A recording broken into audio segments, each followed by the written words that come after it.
I just wanted to talk about my borderline personality disorder that I was diagnosed with a couple months ago. And I've read some stuff, like quite a few things online, and I just do not think that people necessarily give good examples of exactly what it feels like to have borderline personality disorder. And I think it'd be really beneficial to give some examples of the specific symptoms. And that video would be very, very long, so I'm going to break it up into several different videos. And the first symptom that I want to talk about is the symptom with borderline personality disorder. If you don't know, there are 9 specific symptoms of borderline personality disorder, and you have to hit 5 of them in order to be diagnosed specifically with borderline personality disorder.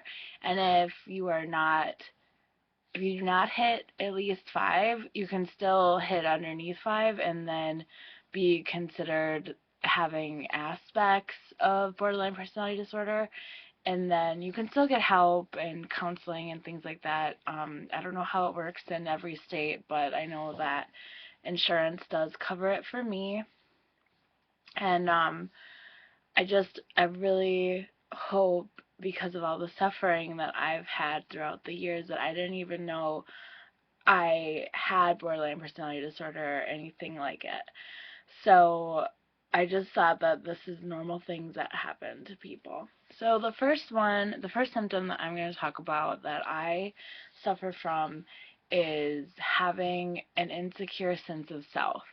Oftentimes with borderline personality disorder, somebody with it will have a bad sense of self or a good sense of self. I could and not have a sense of self at all. And a lot of times, um, people like myself, with BPD is what it's often called, I will find myself being the person that I'm attached to at the time. So, for example, like I've had best friends that are really quirky and into, alternative kinds of things, and all of a sudden, like, I'm an alternative girl, and that's what I'm into, and I want to be a skater girl, and I want to be this, and then it could be a different friend, and all of a sudden, like, they might be, these are all actual examples, like, um, they might be into, like, being a biologist or into ecology or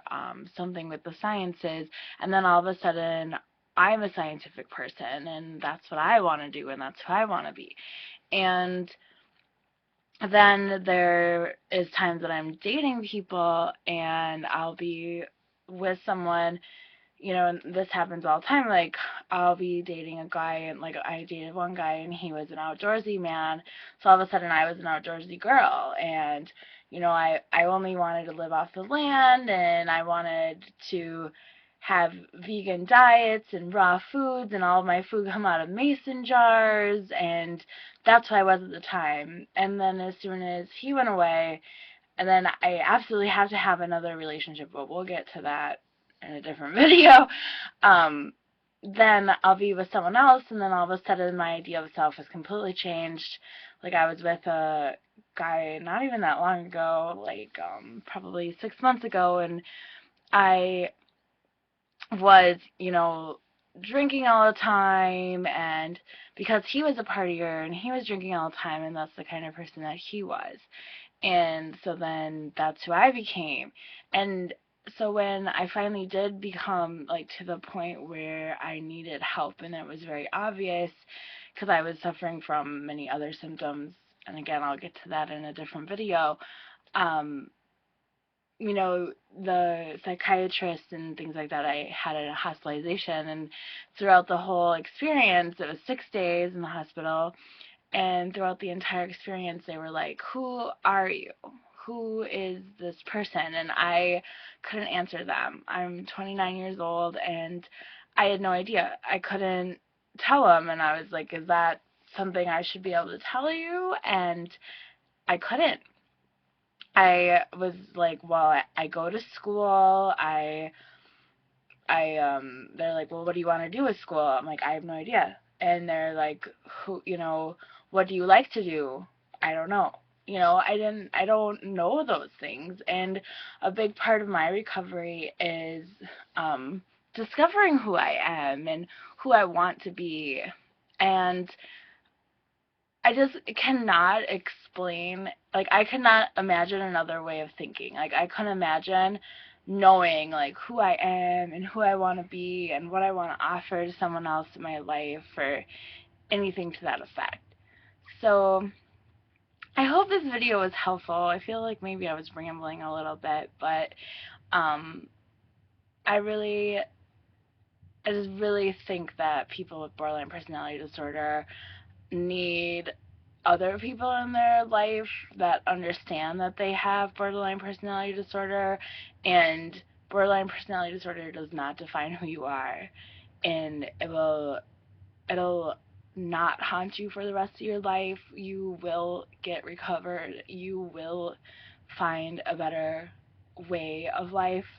I have no doubt in my mind that I will. I'm in the middle of my recovery, but as soon as I got my diagnosis, I was like, yes, this is it. This is what I've been suffering from for over 12 years. And I will be a stronger person. Something I told my therapist the other day was that borderline personality disorder is not something that I'm going to live with. It is something I'm going to live through, and I'm a survivor. And I hope that out of any of these videos that I'm about to make, that anyone that is suffering from it or has a loved one that's suffering from it will be like, OMG, yes, yes, that's me. I will also recover. I will get to the end of this. I can have a good, happy life at the end of BPD. But, okay, I'm rambling, and I will talk to you all soon. Bye!